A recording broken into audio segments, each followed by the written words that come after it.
நன்மையை அறிந்தும் செய்யாதிருப்பது தீமையாகும். நீதிமொழி புஸ்தகம் 3:27. நீதிமொழிகள் 3:27. நன்மை செய்யும்படி உனக்கு திராணி இருக்கும் பொழுது அதை செய்யத்தக்கவர்களுக்கு செய்யாமல் இராதே. நன்மை செய்யும்படி உனக்கு திராணி இருக்கும் பொழுது அதை செய்யத்தக்கவர்களுக்கு செய்யாமல் இராதே. எப்படி இருக்கு பாருங்க இந்த வார்த்தை.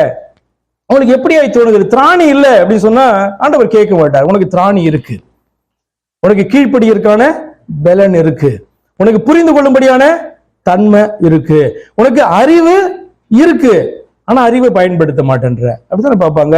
அப்ப நன்மை செய்யும்படி திராணி இருக்கும் பொழுது அதை செய்யத்தக்கவர்களுக்கு செய்யாமல் இராதே என்று கர்த்தருடைய வார்த்தை சொல்லுகிறது. நேற்றைய தினத்துல நாங்க குடும்ப ஐக்கியத்துல ஒரு காரியத்தை பகிர்ந்து கொள்ளும் போது ஒரு பாயிண்ட் வந்தது. என்ன அப்படின்னு சொன்னா, சத்தியத்தை அறிந்தவர்கள் சத்தியத்தை அறிவிக்காமல் இருப்பதே அநேகர் கர்த்தரை ஏற்றுக்கொள்ளாததற்கு தடையாக காணப்படுது, ஏற்றுக்கொள்வதற்கு தடையாக காணப்படுது. சத்தியத்தை அறிந்தவர்கள், பூரணமாய் அறிந்தவர்கள் வெகு சிலர். அந்த அறிந்தவர்கள் கூட அந்த வார்த்தையை மற்றவர்களுக்கு டீச் பண்ணாதது, சொல்லிக் கொடுக்காதது பாத்தீங்கன்னா சத்தியம் பரவுவதற்கு தடையாக காணப்படுகிறது என்று சொல்லி நாங்கள் பார்த்தோம். அப்ப நன்மை செய்யும்படி உனக்கு திராணி இருக்கும்போது, உனக்கு சத்தியமே தெரியலன்னா பரவாயில்ல, சத்தியத்தை நல்லா அறிந்திருக்கல்ல, சத்தியத்தை அறிந்திருக்கிற நீ அறிவிக்க வேண்டும், ஏற்றுக்கொள்ள வேண்டும், ஏற்றுக்கொண்டாயிற்று. ஒப்பு கொடுக்கணும், ஆண்டவருக்கு ஒப்பு கொடுத்தாச்சு. கீழ்ப்படினோம், ஆண்டவருக்கு கீழ்ப்படிச்சுட்ட. அடுத்து உன்ட்ட என்னதான் எதிர்பார்க்கப்படுகிறது? அறிந்த நீ மற்றவர்களுக்கு ஆசீர்வாதமாய் மாற வேண்டும். அப்படியானால் நீ அறிவிக்க வேண்டும். மற்றவர்கள் கீழ்ப்படுகிறதற்கு நீ பாத்தீங்கன்னா ஒரு கேட்டலிஸ்டா காணப்பட வேண்டும். நீ ஒரு உபாத்தியாய் நீ காணப்படணும். கர்த்தர் அவர்களை நடத்துவதற்கு, வாசலை நோக்கி அவர்களை கொண்டு வருவதற்கு, இந்த தெய்வத்தை அறிவிப்பதற்கு, அவர்களை கீழ்ப்படிய பண்ணும் பொருட்டு என்ன காரியத்தை செய்து கொண்டிருக்கிறாய் இல்லையா? அப்ப நன்மை செய்யும்படி உனக்கு திராணி உண்டாயிற்று. ஆண்டவர் அந்த திராணியை உங்களுக்கு எனக்கு கொடுத்திருக்கிறாரு. அப்படி இருக்கும்போது இங்க உட்கார்ந்து கேட்டுட்டு போனா பார்த்தாது, எப்படியாவது நான் மற்றவர்களுக்கு ஆசீர்வாதமாக நான் மாறுவேன். எனக்கு திராணி இருக்கு, எப்படியாவது ஆண்டவரை குறித்து நான் மற்றவர்களுக்கு அறிவிப்பேன், மற்றவர்களை கொண்டு வருவதற்கு பிரயாசப்படுவேன். அவர் சொன்னாரு, எனக்கு கஷ்டமா இருந்த அவர் சொல்லும்போது பார்க்கும்போது அப்படி ஒரு வாஞ்சு அவருக்குள்ளாக.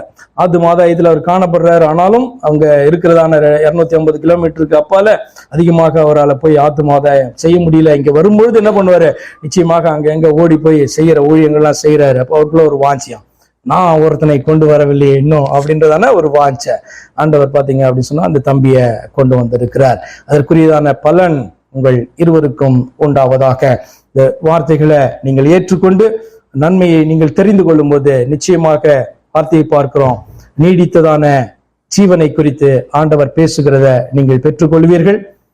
அதை தேடும்போது இங்கும் கிடைக்கிறதான காரியங்களையும் ஆண்டவர் தருகிறவராய் இருக்கிறார். நீதிமொழிகள் 3:27 வாசித்தோம். அதற்கு ஒப்பான ஒரு வசனம் யாக்கோபு 4:17 காணப்படுது.